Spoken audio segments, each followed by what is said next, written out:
ইসলামের যে রাষ্ট্র পরিচালনা, একটা জাতিকে পরিচালনা করা, একটা সমাজকে পরিচালনা করা, যেই ব্যবস্থাটা ইসলাম দিয়েছে, তারা বলতে চায় এটার তো নির্ধারিত কোনো ফরম্যাট নাই, এটা টেক্সট আকারে কোরআনের মধ্যে আছে।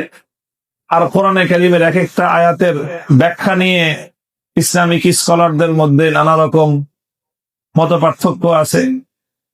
আল্লাহর নবীর সুন্নাহ আছে, কিন্তু সেই সুন্নাহর প্রয়োগ পদ্ধতি নিয়েও মুসলমানদের মধ্যে মতভেদ আছে, মত পার্থক্য আছে।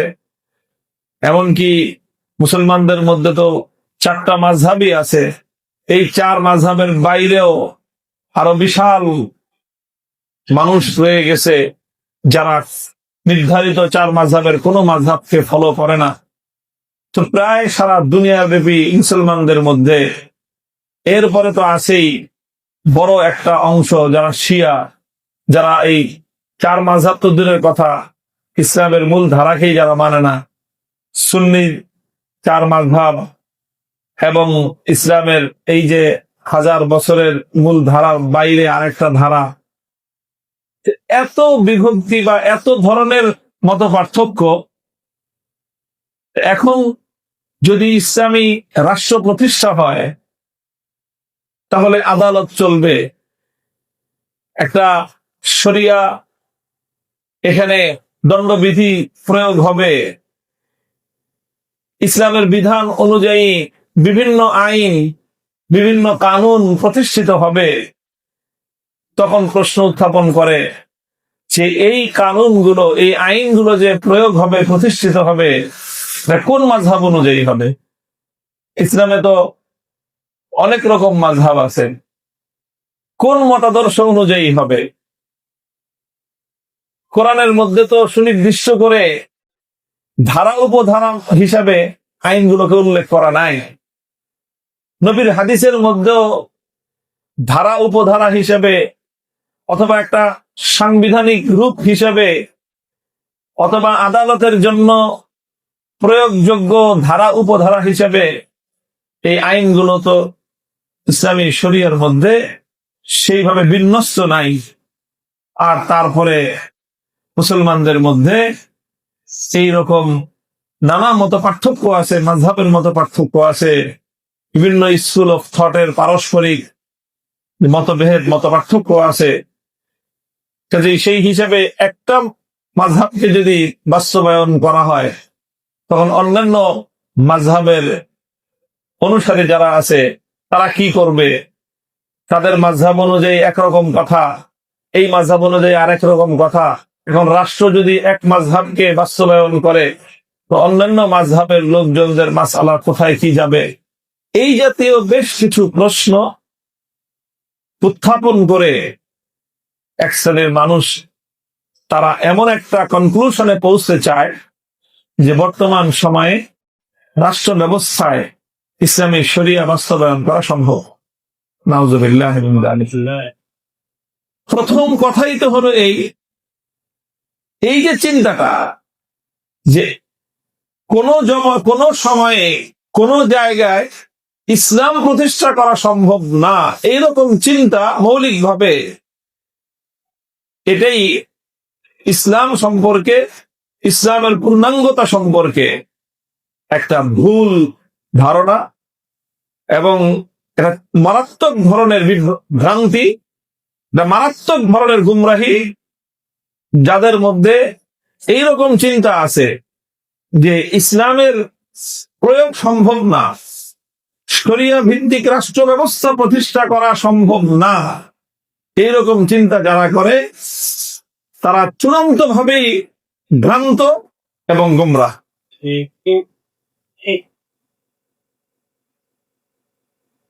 প্রথম কথা হলো এটা। কেন গুমরাহ, কেন ভ্রান্ত? তারা যে প্রশ্নটা, তারা যে অভিযোগটা উত্থাপন করছে, সেই অভিযোগের জবাবটাই জবাব পরিষ্কার। ইসলাম দুনিয়াতে কোন থিওরিটিক্যাল ধর্ম, শুধুমাত্র থিওরির উপর নির্ভরশীল কোন ধর্ম ইসলাম না। আল্লাহ রাসূল সাল্লাল্লাহু আলাইহি ওয়াসাল্লাম কোন একটা ব্যবস্থাকে শুধু একটা থিওরির উপর কিছু নীতিবাক্য দিয়ে দুনিয়ার মানুষের কাছে রেখে গেছেন, ব্যাপারটা এমন না। আল্লাহ নবী যেই থিওরি গুলো দিয়েছেন তার প্রায় প্রত্যেকটা থিওরি নবীজি জীবনে নিজেই প্র্যাকটিক্যাল বাস্তবায়ন করেছেন।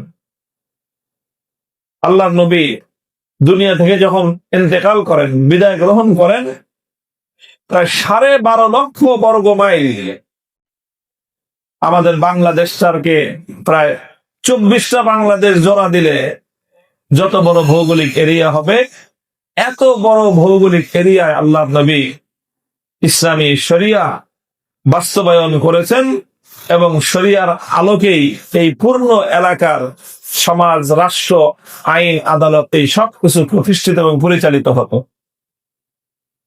এবং সেই থেকে ধারাবাহিকভাবে মুসলমানদের মধ্যে এটার চর্চা ছিল,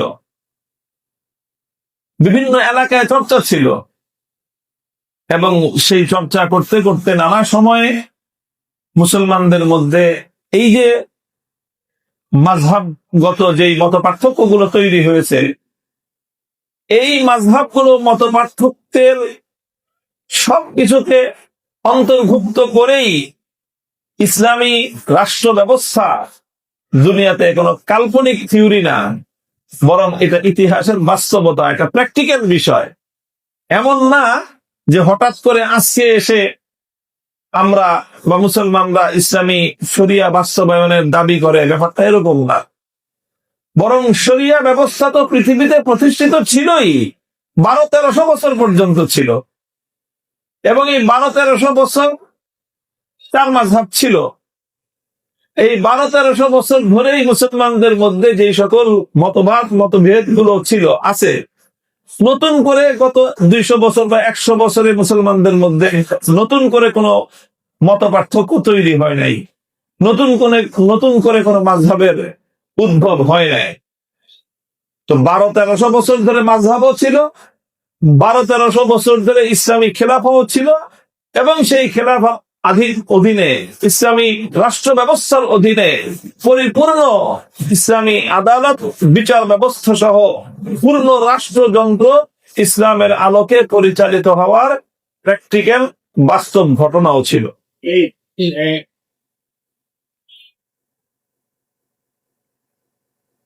দেশের মধ্যে একটা ভৌগোলিক এলাকায় বিভিন্ন মাযহাবের অনুসারী থাকতে পারে, কিন্তু যখন কোথাও ইসলামী হুকুমত বাস্তবায়িত হয়, ইমারত প্রতিষ্ঠিত হয়, তখন সেই ইমারতের অধীনে, রাষ্ট্র ব্যবস্থার অধীনে যখন এই শরিয়া ইমপ্লিমেন্টেশন হবে, শরিয়া যখন বাস্তবায়িত হবে, তখন কিভাবে বাস্তবায়িত হয় মুসলমানদের কাছে তার 1300 বছরের প্র্যাকটিসের অভিজ্ঞতাও আছে।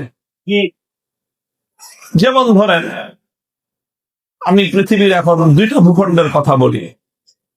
প্রথম কথাই বলি আমি সৌদি আরবের কথা। সৌদি আরবে তারা পরিপূর্ণ ইসলামী শরিয়া ভিত্তিক রাষ্ট্রের ঘোষণা তারা দেয় নাই, তবে তাদের আইন আদালত সহ রাষ্ট্রের বিভিন্ন জায়গায় শরিয়ার অধিকাংশ আইন তারা বাস্তবায়ন করে, একেবারে পারিবারিক জীবন থেকে শুরু করে বিভিন্ন ক্রিমিনাল যে অফেন্স আছে সেই সকল ক্ষেত্রেও শরিয়া আইন তারা বাস্তবায়ন করে। এই শরিয়া আইনের ক্ষেত্রে মাযহাবের মত পার্থক্য আছে, কিন্তু মাযহাবের এই মত পার্থক্য থাকা সত্ত্বেও সৌদি আরবে যে কোনো একটা মতামতকে প্রাধান্য দিয়ে রাষ্ট্রীয়ভাবে সেটাকে প্রয়োগ করার ক্ষেত্রে দুনিয়াব্যাপী কোন ইসলামিক স্কলার মতভেদ করে না, মত পার্থক্য করে না, বরং সবাই বলে যে কোনো একটা গ্রহণযোগ্য মতামত অনুযায়ী একটা রাষ্ট্র যখন একটা মতামতকে তাদের রাষ্ট্রীয় সিদ্ধান্ত হিসেবে গ্রহণ করে নেয়, তখন ওই ভূগোলের মধ্যে বসবাসরত যে কোনো মাযহাবের লোকই ওই মতামতটা মেনে নিতে পারবে। যেমন ধরেন আমরা আমাদের দেশে, আমরা আমাদের এখানে জোহরের নামাজ পড়ি জোহরের ওয়াক্তে। আমাদের জোহরের ওয়াক্ত চলে প্রায় এখন 4:30 পর্যন্ত, 12 পরে 4:45 আগ দিয়ে জোহরের ওয়াক্ত শেষ হয়। আসরের ওয়াক্ত শুরু হয় সেই 4:45টার দিকে। আর যখন আমরা মক্কা মদিনায় যাই হারামাইনে, তখন সেখানে আমরা আসরের নামাজ পড়ি। কখন? সেখানে আসরের নামাজ এখন হয় 3:30, 3:30 দিকে। আমাদের মাযহাব অনুযায়ী আসরের নামাজের ওয়াক্ত তখন হয় না। কিন্তু আমরা বা আমাদের দেশ থেকে যারা সৌদি আরবে গিয়ে, কাতারে গিয়ে, মিডিল ইস্টের বিভিন্ন দেশে গিয়ে যারা ইমামতি করতেছেন, তারা আসরের নামাজ কখন পড়া? ওই রাষ্ট্রীয় ব্যবস্থাপনার আন্ডারে গোটা দেশে ওয়াজারাতুল আওকাফের পক্ষ থেকে নির্ধারিত আছে যে এখানে আসরের নামাজ এই সময়ে হবে। সব মসজিদে আসরের নামাজ 3:30 হয়ে যাচ্ছে। সবাই আসরের নামাজ 3:30 পড়ে নিচ্ছে। যারা মাযহাবে হানাফি মাযহাবের অনুসারী আছে, তারাও সেখানে রাষ্ট্রীয় যেই শৃঙ্খলা, রাষ্ট্রীয় যে সার্কুলার, তার যে বিধান, সেটার আলোকেই সেখানে তারা সেই বিধান বাস্তবায়ন করতেছে। পারিবারিক জীবনে মানুষের পারিবারিক আইনের ক্ষেত্রে মাযহাবের কিছু মতপার্থক্য আছে। বিবাহ তালাকের মাসালা নিয়ে কিছু মতপার্থক্য আছে। এখন এই মতপার্থক্যগুলো মাযহাবের মধ্যে আছে, কিন্তু যখন একটা রাষ্ট্র কোন একটা মতামতকে সেই রাষ্ট্রের নীতি হিসেবে গ্রহণ করে নেয়, তখন সেই রাষ্ট্রের ভূখণ্ডের মধ্যে যেই মাযহাবেরই লোক বসবাস করুক, তারা সেই মতামতের আলোকেই আদালতের পক্ষ থেকে তাদেরকে রায় দেওয়া হবে এবং সেই রায় সকলেই মেনে নিতে বাধ্য থাকবে। এট এ টাইম, একই সময়ে ইমারাতে ইসলামী আফগানিস্তান, এখানে তারা 100% ইসলামী শরিয়া বাস্তবায়ন করার ঘোষণা দিয়েছে এবং তারা এই ঘোষণাও দিয়েছে যে আমাদের ভূখণ্ডে পরিপূর্ণভাবে হানাফি মাযহাব অনুযায়ী সকল রাষ্ট্রীয় কার্যকলাপ পরিচালিত হবে। আইন আদালত যা কিছু আছে সব কিছু হানাফি মাযহাবের আলোকে পরিচালিত হয়। কাজেই সেখানে ওই ভূখণ্ডের মধ্যে যে যেই মাযহাবেরই অনুসরণ করুক, ব্যক্তিগত ক্ষেত্রে সবাই যার যার মাযহাব অনুসরণ করতে পারবে। কিন্তু যখনই রাষ্ট্রীয় প্রশ্ন আসবে, যখনই আদালতের প্রশ্ন আসবে, আদালত থেকে যেই রায় দেওয়া হবে সেই রায়টা ওই ভূখণ্ডের যে কোনো মাযহাবের ফলোয়ার অনুসারী তাকে ওই আদালতের রায়ের অধীনেই তাকে তার কার্যক্রম পরিচালিত করতে হবে। এটাই শরিয়ার বিধান। কাজেই এই যে একটা মানে সংশয় সৃষ্টি করা হয়, একটা প্রশ্ন সৃষ্টি করা হয় যে ইসলাম অনুযায়ী ইসলামী শরিয়া মোতাবেক যদি রাষ্ট্র ব্যবস্থা পরিচালনা করা হয়, তাহলে শরিয়ার কোন ব্যাখ্যা গ্রহণ করা হবে, কোন মাযহাবের আইন অনুসরণ করা হবে, কোন ফিলোসফি গ্রহণ করা হবে, এগুলো তো নির্ধারিত নাই। এই ধরনের প্রশ্ন, অবান্তর প্রশ্ন উত্থাপন করে ইসলামী শরিয়াকে অপ্রয়োগযোগ্য বলে সাব্যস্ত করাটা, এটা চরম পর্যায়ের ভ্রান্তি এবং চরম পর্যায়ের গোমরাহি এবং চরম পর্যায়ের মূর্খতাও। তারা ইসলামের 1300 বছরের ইতিহাস সম্পর্কে তাদের সঠিক স্টাডি নাই।